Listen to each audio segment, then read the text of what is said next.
Hello friends, I am Praveen. Welcome to my channel Stenographer a White Collar Job. Be ready for the dictation. 5, 4, 3, 2, 1, start. Sir, I would like to say a few words about the changes made by the Joint Select Committee in the bill as originally introduced.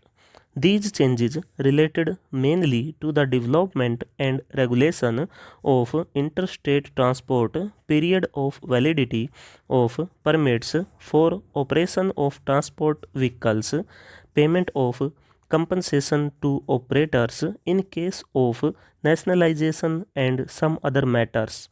I am glad to say that the committee, realizing the need for developing and expanding transport facilities in the country, proceeded to make changes so as to produce the desired result. The committee felt that the development of interstate transport is not such as can be taken care of solely by the state governments as was the case hitherto, and the time has come for the central government to stop in and take powers to develop, coordinate and regulate the operation of transport vehicles in respect of areas or routes common to two or more states. They accordingly endorsed the principle contained in Clause 57 for setting up a central authority for this purpose, but considered that instead of two separate authorities as proposed in the original bill, there need be only one, namely the Interstate Transport Commission, which should have powers to associate with itself representatives of the concerned state governments as and when considered necessary. This is a distinct improvement over the previous arrangement envisaged in the bill.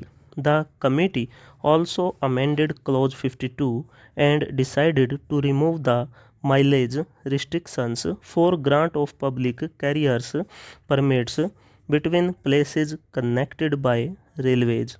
This will give greater freedom for movement of vehicles for interstate operation. As regards the period of validity of a permit, the committee was generally of the opinion that as the prices of vehicles had gone up, the operators needed security of business if they were to invest large amounts of money for providing transport facilities to the general public. One method of ensuring this, it was thought, would be by increasing the period of validity of permits, and another by doing away with the present provision of giving preference to applications for renewal of permits over new applications.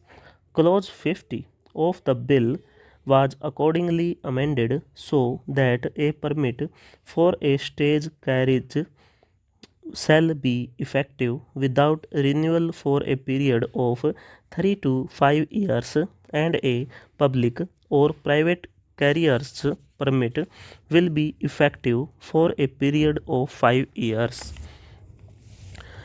It was also decided to retain the original proviso in Section 58 of the Motor Vehicles Act that, other conditions being equal, an application for renewal shall be given preference over new applications for permits. In this connection, I may mention that the committee also made a provision in the bill that, other things being equal, the cooperative societies running transport services should be given preference over new operators. This preference for cooperative societies will, to some extent, help the policy of government to encourage the formation of viable units which it is considered can promote operational efficiency and better utilization of vehicles, leading to general economy. The question of payment of compensation to operators displaced as a result of introduction or expansion or nationalization of road transport services was discussed by the committee at great length. It was generally felt that the amount of compensation provided in the original bill was far from adequate. It was also urged that every time the compensation should be paid for non renewal of permits and that the amount payable for the cancellation of a permit or the modification of the terms thereof should be fixed with reference to the earnings of the individual operators concerned. A view was also expressed that it should be obligatory on a state transport undertaking to acquire all the assets of a private operator in whose case permits were cancelled or the terms thereof were modified in implementation of an approved scheme for introduction or expansion of nationalized road transport services. After careful consideration of all these points, the committee decided that the amount of compensation originally proposed should be doubled. The committee thought that there was no question of compensation so far as non renewal of a permit was concerned, as it did not involve any loss of business. Compulsory acquisition of assets was also not favored, as it was feared that a good deal of unserviceable vehicles would be passed on to nationalized transport undertakings and that would involve loss to the taxpayers. The question can very well be left to state governments who would be willing to take over serviceable vehicles and other useful equipment from private operators by negotiation.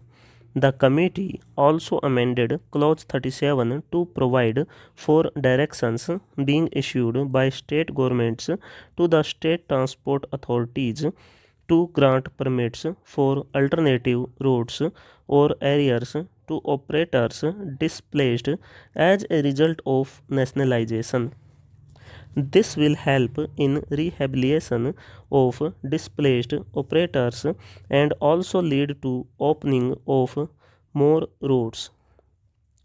Provisions has also been made that the private operators should form union and ply their vehicle more efficiently.